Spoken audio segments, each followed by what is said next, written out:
बेटा work power energy का एक सवाल करते हैं बहुत ही जबरदस्त तरीके से निंजा टेक्निक से। देखिए इसमें बोला गया है कि एक ना रेन ड्रॉप है जिसका मास आपको दिया बेटा 1 ग्राम के बराबर, और ये गिरता है कुछ 1 किलोमीटर की हाइट से, और जब ये नीचे हिट करता है, ये 1 किलोमीटर यानी कि कुछ 1000 मीटर कवर करने के बाद जब ये नीचे हिट करता है तो इसकी रफ्तार हो जाती है 50 मीटर पर सेकेंड, ऐसा बोला गया है। तो बोला गया कितना वर्क हुआ बाय द रेजिस्टिव फोर्सेस, ये बताना है। अब रेजिस्टिव फोर्सेस क्या है यहां पे? द एयर ड्रैग या फिर एयर के द्वारा लगाया गया friction to oppose the motion. अब इसको कैसे करेंगे? इसके बहुत सारे तरीके हो सकते हैं, बट मैं आपको एक सबसे ज्यादा सिंपल तरीका समझाता हूं। इसमें आप क्या करेंगे, आप बोलेंगे कि यार हम यूज कर रहे हैं वर्क एनर्जी थ्योरम यानी कि वेट। अब ये क्या कहता है? ये कहता है अगर आप वर्क डन निकालो ड्यू टू ऑल फोर्सेस तो that will be equal to change in kinetic energy. अच्छा, चेंज इन काइनेटिक एनर्जी के बराबर होगा। तो यानी कि वर्क डन यहां कौन कौन कर रहा है? एक तो देखो ग्रेविटी कर रही होगी, जब वो नीचे आएगा तो ग्रेविटी उसको नीचे ला रही है। एक होगा बेटा जो आपका रेजिस्टिव फोर्सेस है जो पूछा गया है हमसे, वो होगा। और ये होगा बेटा final kinetic minus initial kinetic energy के बराबर, चेंज हो गया। अच्छा, इनिशियल तो जीरो है क्योंकि आपने उसको रिलीज किया रेन ड्रॉप को, तो जीरो वेलोसिटी से रिलीज हुआ होगा।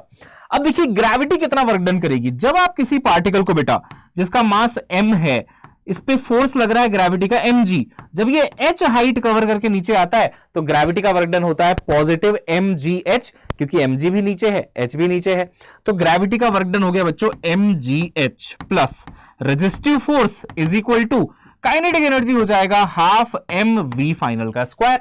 बिल्कुल सही है, सारी वैल्यूज रख देते हैं, देखते हैं आंसर क्या आता है। तो जो ये mgh है उसमें क्या क्या वैल्यूज आएंगी? तो जो मास है वो है 10 की पावर -3 kg, 1 ग्राम है ना।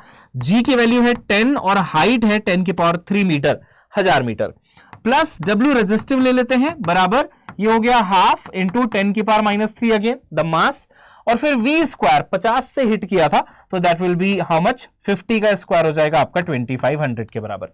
इसको बस आप जैसे सॉल्व करते हैं बच्चों, देखिए ये और ये कैंसिल हो गए, 10 प्लस w रेजिस्टिव, और ये देखिए कितना आएगा 2.5/2 यानी कि 1.25, w रेजिस्टिव आ रहा है -8.75। ये हमेशा नेगेटिव आता है, रेजिस्टिव फोर्स का वर्क डन हमेशा नेगेटिव आता है क्योंकि पार्टिकल एक तरफ चलना चाह रहा है, रेजिस्टिव फोर्स दूसरी तरफ लग रहे हैं, तो 180 डिग्री का एंगल हो गया। इस थ्योरी से आप बहुत जल्दी आंसर ला सकते हैं।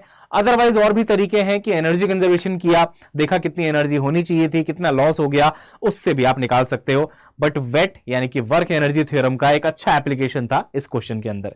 ऐसे और वीडियोस के लिए बेटा इस चैनल को सब्सक्राइब कर लीजिएगा।